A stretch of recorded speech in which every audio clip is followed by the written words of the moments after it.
La sucesión de acontecimientos y transformaciones que ocurre en el Imperio Romano a partir del siglo III provoca una situación de crisis que se deja notar en todos los ámbitos. En Roma, las continuas luchas por el poder desencadenan revueltas sociales y el comercio se interrumpe en todo el territorio. Esta situación favorece la entrada de una serie de pueblos bárbaros que con el tiempo se acaban instalando en el interior del imperio.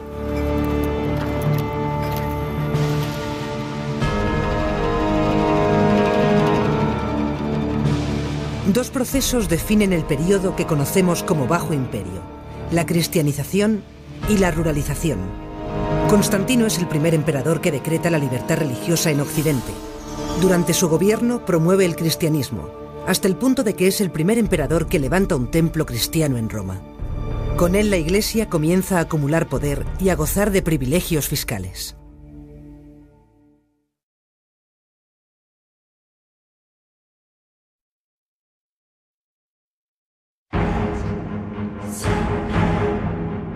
El proceso de cristianización que inicia Constantino llega hasta Hispania.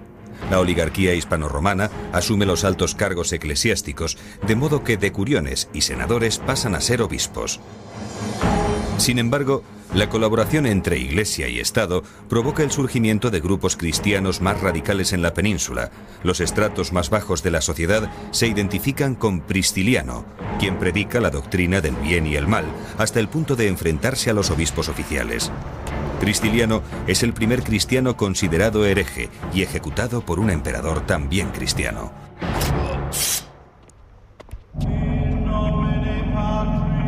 La inflación y la subida de los impuestos provocan movimientos migratorios hacia el campo.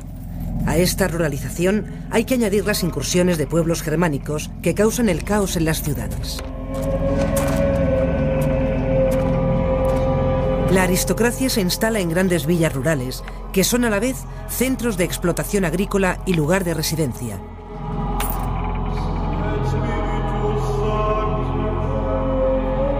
Los grandes terratenientes, desde la implantación romana en España, vivían en vilas suntuosas, maravillosas. Ahora, en este periodo, son más ricos, concentran en sus manos unos grandes latifundios y, como dice un poeta romano, Ausonio, contemporáneo, de finales del siglo IV, son señores que viven en la ciudad para hacer sus asuntos, lo que se llamaba el negotium, y viven en el campo para hacer lo que se llamaba el otium. Se dedican a la caza, se dedican a recibir amigos, a practicar la poesía, etcétera, etcétera. Estas villas están decoradas con gran lujo y cuentan con magníficos mosaicos. La propiedad se concentra en pocas manos y el Estado no tiene ningún control sobre los ciudadanos más poderosos. Los pequeños agricultores pierden sus tierras o las ceden a un señor a cambio de protección. Se suceden revueltas sociales en contra de cualquier poder establecido. Los latifundios se convierten en pequeños estados dentro del Estado, que con frecuencia tienen sus propios ejércitos. El paso de las ciudades a la autarquía de las villas es quizá el mayor cambio estructural que se produce en el Bajo Imperio Romano.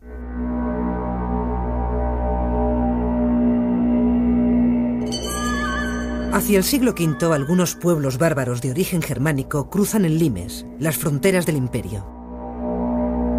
Aprovechan la debilidad y el vacío de poder de Roma para penetrar en la península ibérica.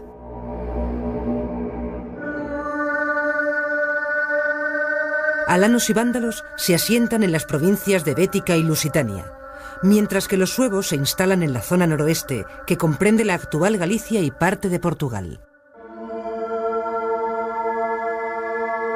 Procedentes de las costas del mar Báltico, los godos se encaminan hacia la parte occidental del imperio.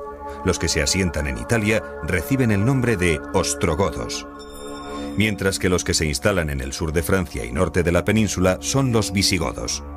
Estos mercenarios entran acompañados por sus familias y obtienen tierras a cambio de los servicios militares prestados. La intensidad de la crisis económica, social, política y militar que sacude al Imperio Romano da lugar a testimonios especialmente dramáticos entre las clases populares.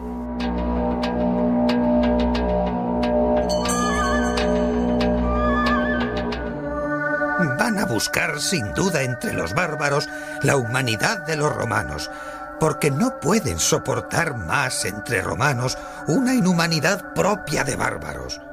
Solo hay un deseo común entre los romanos: no verse nunca obligados a volver bajo la ley romana. Solo hay una exclamación común a toda la muchedumbre romana: continuar viviendo con los bárbaros.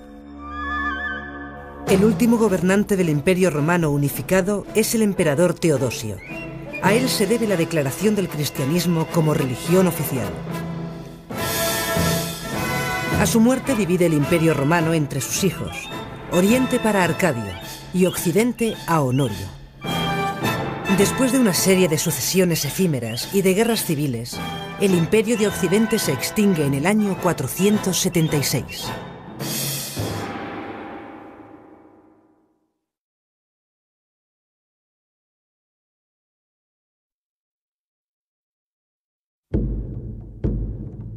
Los visigodos llegan a Hispania como federados de Roma y luchan como sus aliados para expulsar a los pueblos alanos y vándalos.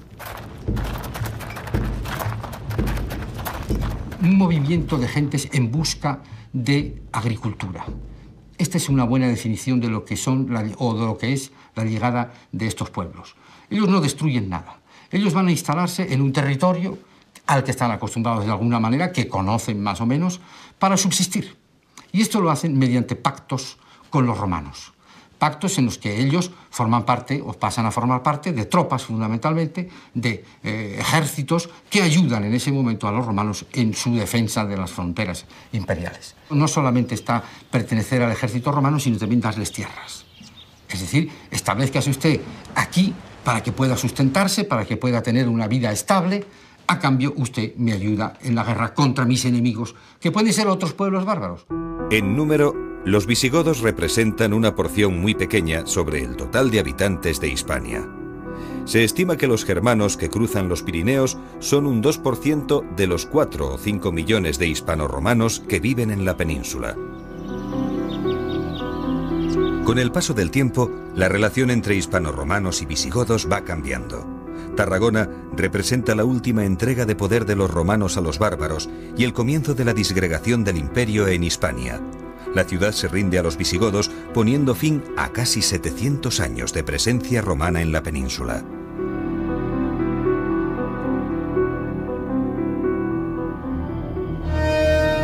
Eurico se convierte en el primer rey de un territorio visigodo independiente que, con capital en Tolosa, abarca el sur de la Galia y parte de Hispania. Los visigodos chocan con el empuje de los francos, otro pueblo germano que se ha asentado al norte de la Galia y que quiere extender su dominio hacia las provincias fértiles del sur. En la batalla de Boyé, los francos aplastan a los visigodos. Esta derrota pone fin al reino visigodo de Tolosa. De este modo, los visigodos se desplazan a Hispania y llegan hasta el sur de la península ibérica. Sin embargo, las ciudades de esta zona prefieren mantener sus vínculos con el mundo mediterráneo y décadas después se sublevarán contra el poder visigodo para integrarse temporalmente en el Imperio bizantino.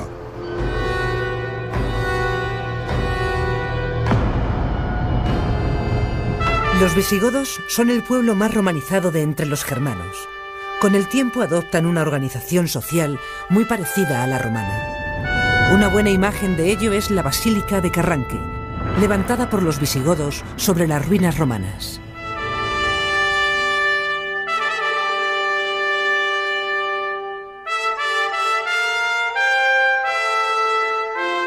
Recuerdo siempre un famoso poema de Cavafis, el gran poeta alejandrino, que decía que los romanos estaban esperando a los bárbaros y al final los bárbaros no llegaron nunca, porque no había bárbaros.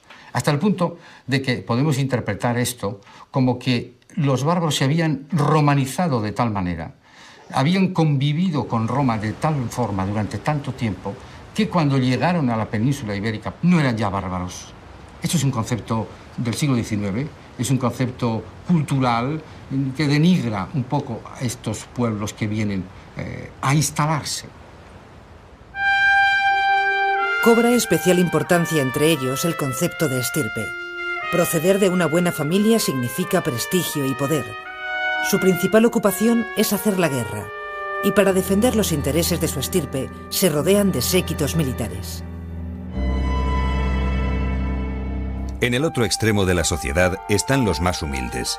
La suerte de los esclavos queda a merced de sus amos, y los pobres se venden por hambre. La venta de niños está a la orden del día, y las personas libres con poco poder terminan convirtiéndose también en esclavos. Las leyes visigodas controlan esta jerarquía. Los esclavos siguen existiendo. Y atención a una cosa interesante. El cristianismo no hizo nada por evitar la esclavitud. Incluso creo que es el propio San Pablo el que la acepta y incluso le parece una cosa perfectamente normal. Toda la economía antigua está basada en la esclavitud. Y en época visigoda también.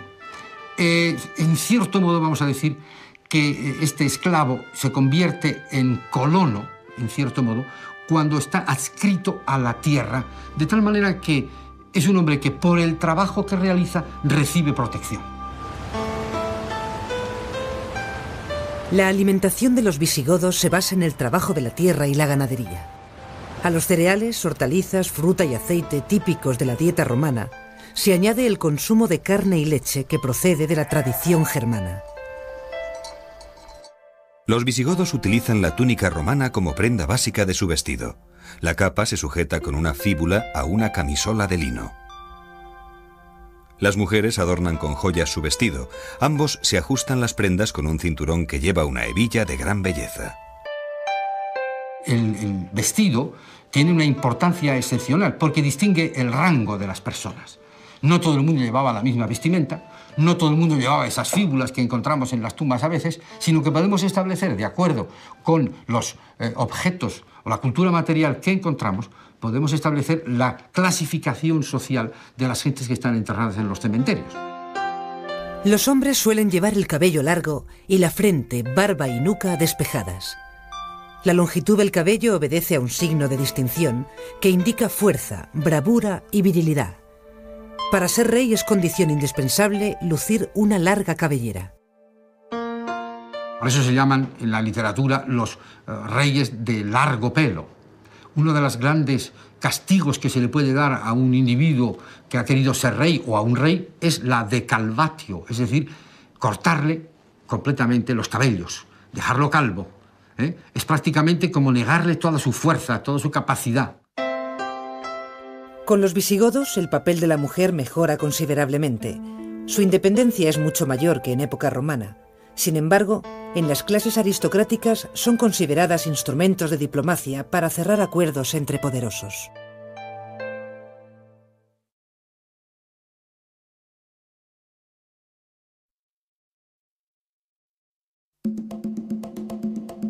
En el siglo VI, la península se halla dividida en diversos ámbitos políticos y territoriales, pero los visigodos acabarán imponiéndose. Atanagildo es el primer rey que usa cetro, manto y corona. Su decisión más importante es la de establecer definitivamente la capital del reino visigodo en Toledo. La figura de Leovigildo también es clave. Emprende con mucho éxito una serie de campañas militares. Sus tropas acaban con el reino de los suevos al noroeste y con la provincia bizantina del sur y Levante. Bajo su mandato, la península recupera la unidad territorial que había alcanzado en tiempos de Roma. Sus decisiones políticas ayudan a fortalecer la institución monárquica. De los bizantinos adapta un ceremonial que incluye la utilización, por primera vez, de un trono real para dar relevancia a la imagen del rey. Imita a la corte imperial de Roma al presentarse como emperador, y es el único que viste de color púrpura, color reservado a los soberanos. Bajo su reinado embellece las ciudades y se acuña un nuevo tipo de moneda con su nombre, una política que es decisiva para la imagen y la afirmación del reino toledano. A partir de Leovigildo, godos e hispanorromanos mezclan su sangre a través de matrimonios mixtos anteriormente prohibidos. Mientras que los hispanorromanos confiesan el catolicismo, los visigodos practican el cristianismo arriano. Todos los intentos de convertir a los hispanorromanos al arrianismo fracasan, hasta que Recaredo, rey visigodo, se convierte a la Iglesia de Roma. A partir de este momento el arrianismo desaparece y el catolicismo se instaura como religión oficial. Recaredo asume el control y la gestión de los recursos eclesiásticos al tiempo que pasa a designar personalmente a los obispos. Este privilegio se mantendrá como derecho de presentación hasta el siglo XIX.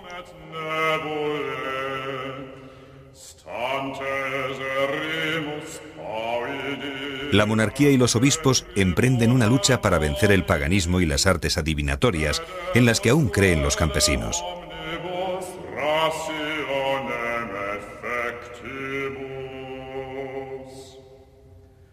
Los que hacen caer el granizo sobre los viñedos y las cosechas, y los que hablan con los demonios, y los que cambian la voluntad de los hombres y las mujeres, y los que se ocultan para hacer círculos, y los que ofrecen sacrificios a los demonios, que todos ellos, si son prendidos, reciban 200 latigazos, y sean rapados y marcados muy feamente en la frente, y sean mostrados así en 10 poblaciones alrededor de la ciudad, para que las gentes se asusten por el castigo.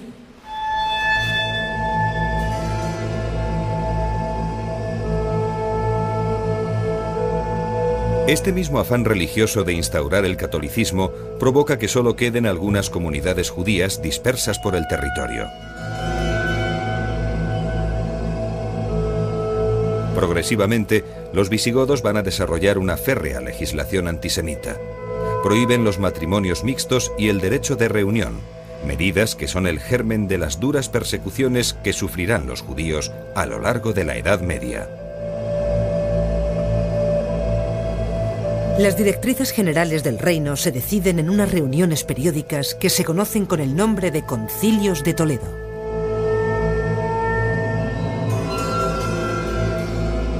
Estas asambleas son convocadas siempre por el rey, quien las preside. Sin embargo, en ellas se muestra el poder que ejerce la Iglesia, ya que los asuntos políticos quedan en manos de los obispos y el monarca está sometido a la decisión tomada por el cuerpo eclesiástico.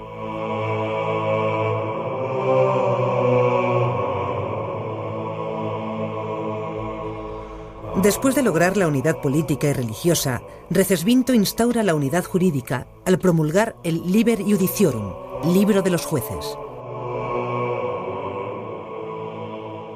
Inspirado en el derecho romano, suprime las distinciones entre los ciudadanos y aplica a todos la ley por igual.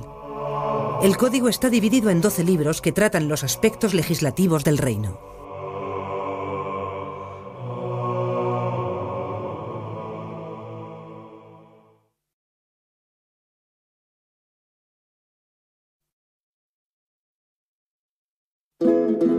San Isidoro de Sevilla es el principal representante de la cultura en la época visigoda. Junto a su hermano Leandro, combate el arrianismo y promueve la conversión de los visigodos al catolicismo. Escribe en latín obras de teología, filosofía e historia.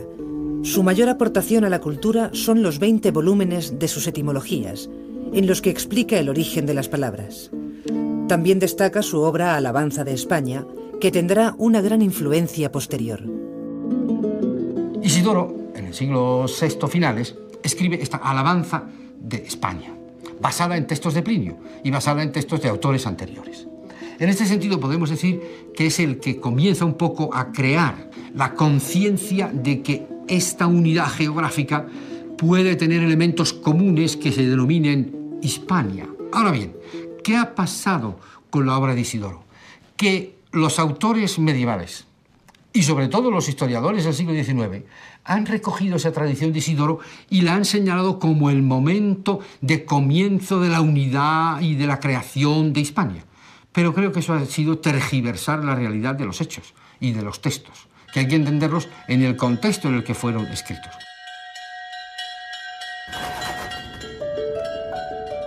El arte visigodo utiliza un repertorio de técnicas y motivos comunes al arte romano, a los que dota de un carácter propio.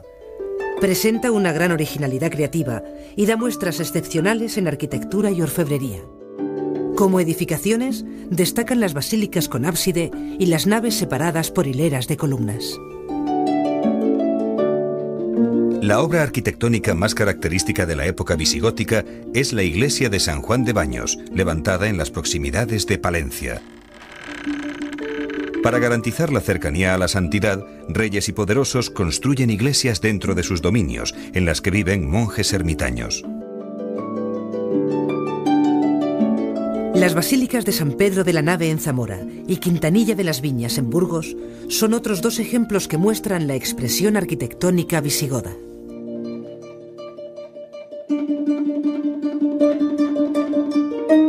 Tomada del mundo clásico, la decoración ornamental es geométrica y vegetal.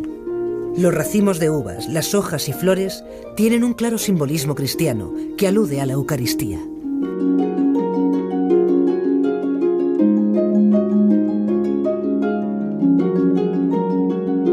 Los visigodos destacan por una intensa labor de orfebrería de clara influencia oriental. Trabajan muy bien el oro y las piedras preciosas. Crean fíbulas, cruces, broches y cinturones con las que ostentan su poder. Algunas piezas, como las coronas votivas de Suintila y Recesvinto, son de gran valor simbólico y están realizadas en oro y con incrustaciones de pedrería. La finalidad de estas piezas es coronar los altares de las iglesias. Las ciudades se mantienen como centros administrativos, políticos y religiosos del reino. Se reutilizan edificios de épocas anteriores y se levantan otros nuevos siguiendo la tradición del Bajo Imperio. En el campo las casas se construyen en madera, adobe y piedras, cubriendo el techo con paja. En su interior habitan conjuntamente las personas y los animales. Cerca de estos habitáculos se encuentran los huertos, donde cultivan frutas, legumbres y hortalizas. Durante el siglo VII florecen talleres especializados en el trabajo del metal, ubicados principalmente en Toledo. Hoy se continúa la tradición de los espaderos visigodos con una técnica que llega a su perfección en el Renacimiento. El proceso de fabricación de espadas pasa por 3 fases. Los espaderos comienzan su trabajo con la forja. A golpe de martillo, la vara de acero incandescente se moldea. El secreto para que las espadas no se rompan consiste en introducir una lámina de hierro en el interior que refuerce el cuerpo del arma. Una vez adquiere la forma, se sumerge en una cuba de aceite. Es la fase del temple, que sirve para tensar y destensar las capas que configuran la espada.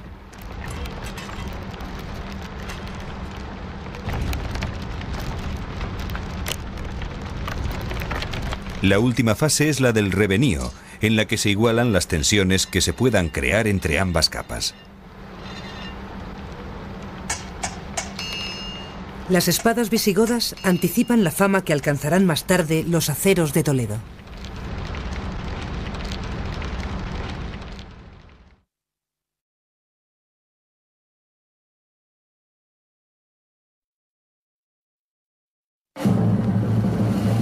El poder de los reyes visigodos es de naturaleza personal y está basado en el éxito de las guerras. Los nobles más distinguidos eligen al sucesor del trono entre sus iguales. Los visigodos crean una ceremonia que otorga al nuevo soberano la autoridad necesaria en el mando. Tiene lugar una ceremonia diferente, que tiene mucho que ver con la Biblia y concretamente con un pasaje de la vida del rey David. Lo que hace la tradición católica cristiana de los visigodos es tomar ese elemento bíblico para darle al rey la unción, porque el modo de declarar a un rey no es ponerle la corona en la cabeza, sino que, como hemos visto, es la santa unción con el aceite que lo determina como rey. ¿Qué significa esto? Eso significa que el rey, en realidad, no es elegido por los soldados, no es elegido por la sociedad, sino que en cierto modo es elegido por la autoridad eclesiástica. La monarquía electiva propicia toda clase de ambiciones e intrigas. Más de la mitad de los 35 monarcas de la famosa lista de los reyes godos mueren asesinados o son destronados. Con la muerte de cada rey estallan peleas entre las facciones rivales. Una disputa sucesoria es la causante de la caída de la monarquía visigoda a principios del siglo VIII. En el 710, Rodrigo es coronado rey de los visigodos con la oposición de un importante sector de la nobleza. Esto provoca una situación de grave inestabilidad política. A esto hay que añadir el desgaste de una sociedad aglutinada en torno a la personalidad de un rey y una profunda crisis económica y social. Todos estos factores van a facilitar la penetración de los musulmanes en el reino de Toledo. Las huestes de don Rodrigo desmayaban y huían cuando en la octava batalla sus enemigos vencían. Rodrigo deja sus tiendas y del real se salía. Solo va el desventurado que no lleva compañía. Ayer era rey de España, hoy no lo soy de una villa. Ayer villas y castillos, hoy ninguno poseía. Ayer tenía criados y gente que me servía. Hoy no tengo una almena que pueda decir que es mía.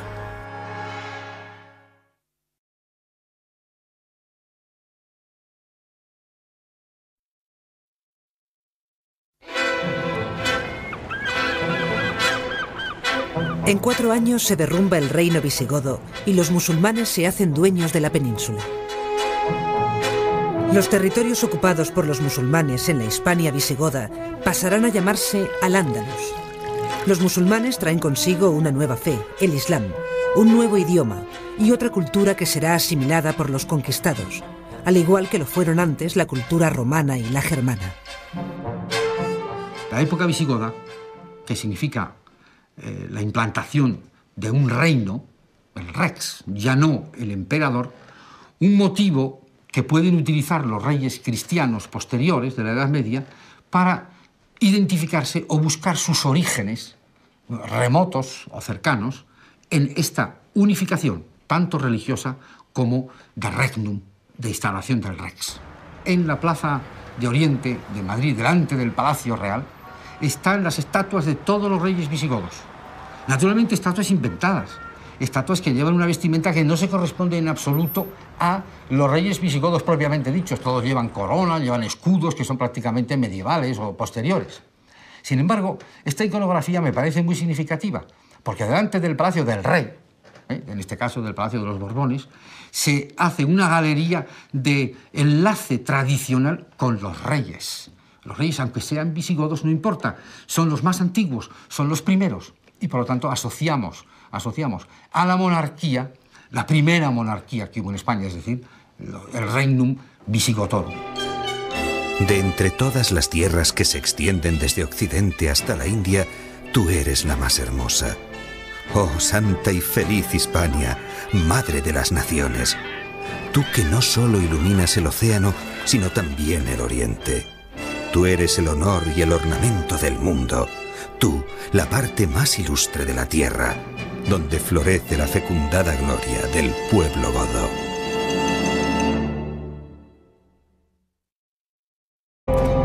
La aristocracia se instala en grandes villas rurales, que son a la vez centros de explotación agrícola y lugar de residencia.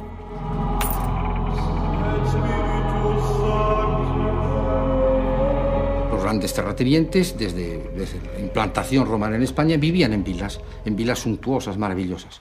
Ahora, en este periodo, son más ricos, concentran en sus manos unos grandes latifundios y, como dice un poeta romano, Ausonio, contemporáneo, de finales del siglo IV, son señores que viven en la ciudad para hacer sus asuntos, lo que se llamaba el negotium, y viven en el campo para hacer lo que se llamaba el otium.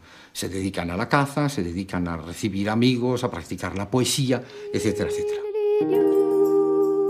Estas villas están decoradas con gran lujo y cuentan con magníficos mosaicos.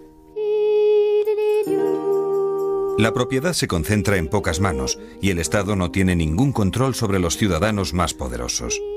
Los pequeños agricultores pierden sus tierras o las ceden a un señor a cambio de protección. Se suceden revueltas sociales en contra de cualquier poder establecido. Los latifundios se convierten en pequeños estados dentro del Estado, que con frecuencia tienen sus propios ejércitos. El paso de las ciudades a la autarquía de las villas es quizá el mayor cambio estructural que se produce en el Bajo Imperio Romano.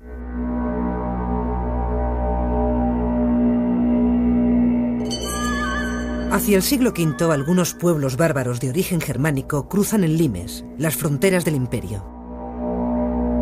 Aprovechan la debilidad y el vacío de poder de Roma para penetrar en la península ibérica.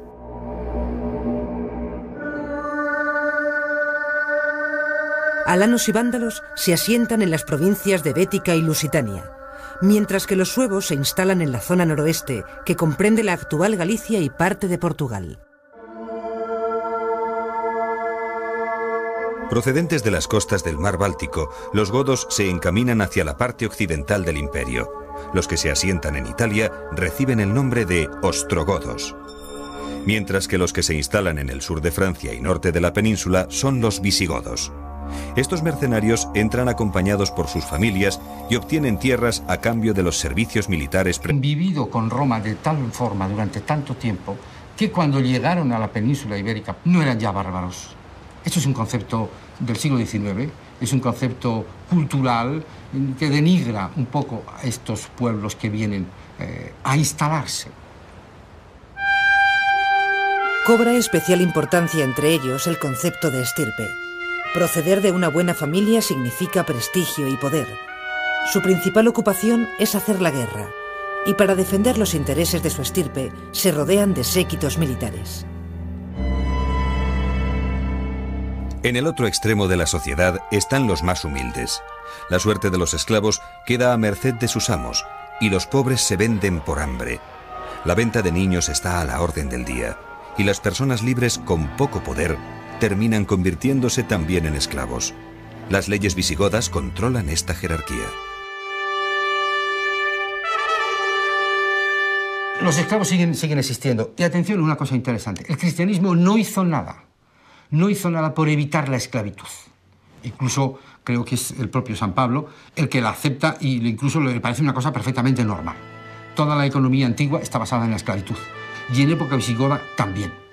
En cierto modo vamos a decir que este esclavo se convierte en colono, en cierto modo, cuando está adscrito a la tierra, de tal manera que es un hombre que por el trabajo que realiza recibe protección. La alimentación de los visigodos se basa en el trabajo de la tierra y la ganadería.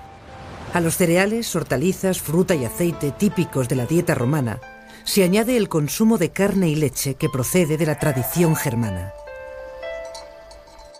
Los visigodos utilizan la túnica romana como prenda básica de su vestido. La capa se sujeta con una fíbula a una camisola de lino. Las mujeres adornan con joyas su vestido. Ambos se ajustan las prendas con un cinturón que lleva una hebilla de gran belleza.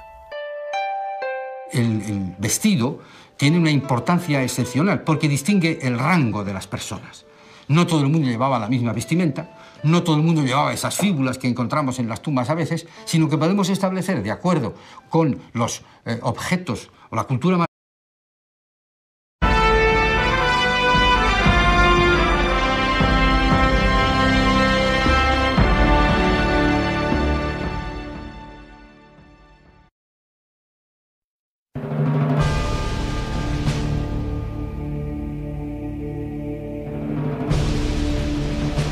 La sucesión de acontecimientos y transformaciones que ocurre en el Imperio Romano a partir del siglo III provoca una situación de crisis que se deja notar en todos los ámbitos. En Roma, las continuas luchas por el poder desencadenan revueltas sociales y el comercio se interrumpe en todo el territorio. Esta situación favorece la entrada de una serie de pueblos bárbaros que con el tiempo se acaban instalando en el interior del imperio.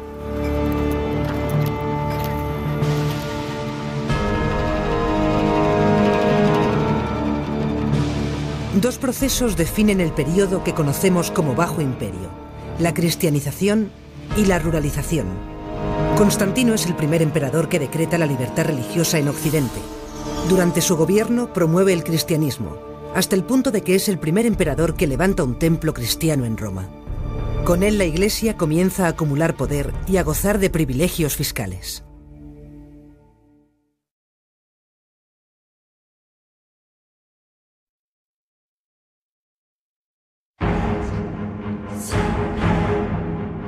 El proceso de cristianización que inicia Constantino llega hasta Hispania.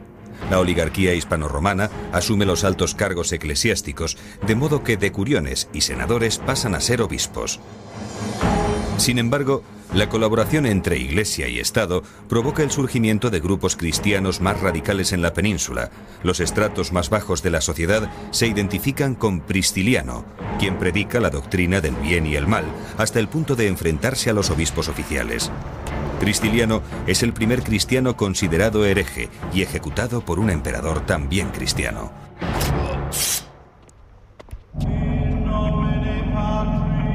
La inflación y la subida de los impuestos provocan movimientos migratorios hacia el campo. A esta ruralización hay que añadir las incursiones de pueblos germánicos que causan el caos en las ciudades. Estados. La intensidad de la crisis económica, social, política y militar que sacude al Imperio Romano da lugar a testimonios especialmente dramáticos entre las clases populares.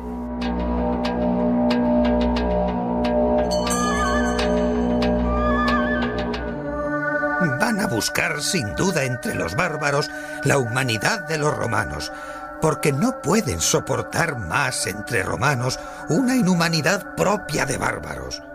Solo hay un deseo común entre los romanos: no verse nunca obligados a volver bajo la ley romana.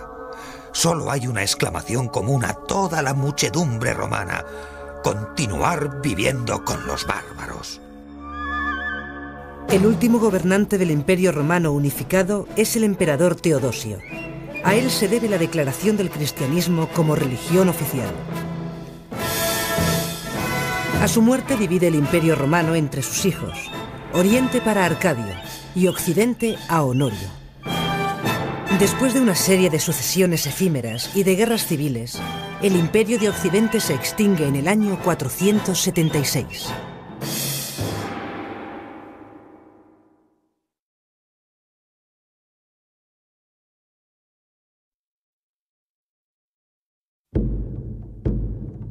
Los visigodos llegan a Hispania como federados de Roma y luchan como sus aliados para expulsar a los pueblos alanos y vándalos. Un movimiento de gentes en busca de agricultura. Esta es una buena definición de lo que son o de lo que es la llegada de estos pueblos. Ellos no destruyen nada. Ellos van a instalarse en un territorio al que están acostumbrados de alguna manera, que conocen más o menos, para subsistir. Y esto lo hacen mediante pactos con los romanos. Pactos en los que ellos forman parte, o pasan a formar parte, de tropas fundamentalmente, de ejércitos que ayudan en ese momento a los romanos en su defensa de las fronteras imperiales. No solamente está pertenecer al ejército romano, sino también darles tierras. Es decir, establezcase usted aquí para que pueda sustentarse, para que pueda tener una vida estable. A cambio, usted me ayuda en la guerra contra mis enemigos, que pueden ser otros pueblos bárbaros. En número, los visigodos representan una porción muy pequeña sobre el total de habitantes de Hispania. Se estima que los germanos que cruzan los Pirineos son un 2% de los 4 o 5 millones de hispanoromanos que viven en la península. Con el paso del tiempo, la relación entre hispanoromanos y visigodos va cambiando. Tarragona representa la última entrega de poder de los romanos a los bárbaros y el comienzo de la disgregación del imperio en Hispania.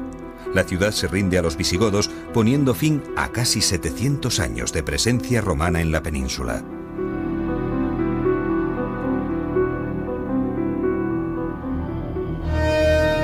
Eurico se convierte en el primer rey de un territorio visigodo independiente, que con capital en Tolosa abarca el sur de la Galia y parte de Hispania. Los visigodos chocan con el empuje de los francos, otro pueblo germano que se ha asentado al norte de la Galia y que quiere extender su dominio hacia las provincias fértiles del sur. En la batalla de Boyé, los francos aplastan a los visigodos.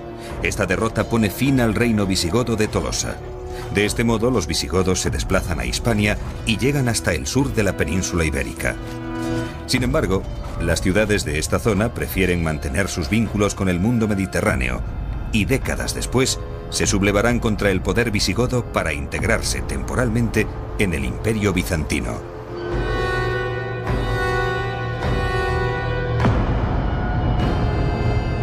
Los visigodos son el pueblo más romanizado de entre los germanos.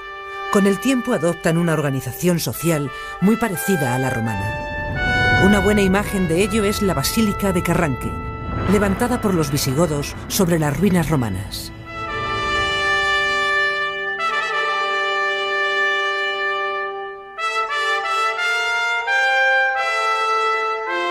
Recuerdo siempre un famoso poema de Cavafis, el gran poeta alejandrino, que decía que los romanos estaban esperando a los bárbaros y al final los bárbaros no llegaron nunca, porque no había bárbaros. Hasta el punto de que podemos interpretar esto como que los bárbaros se habían romanizado de tal manera, habían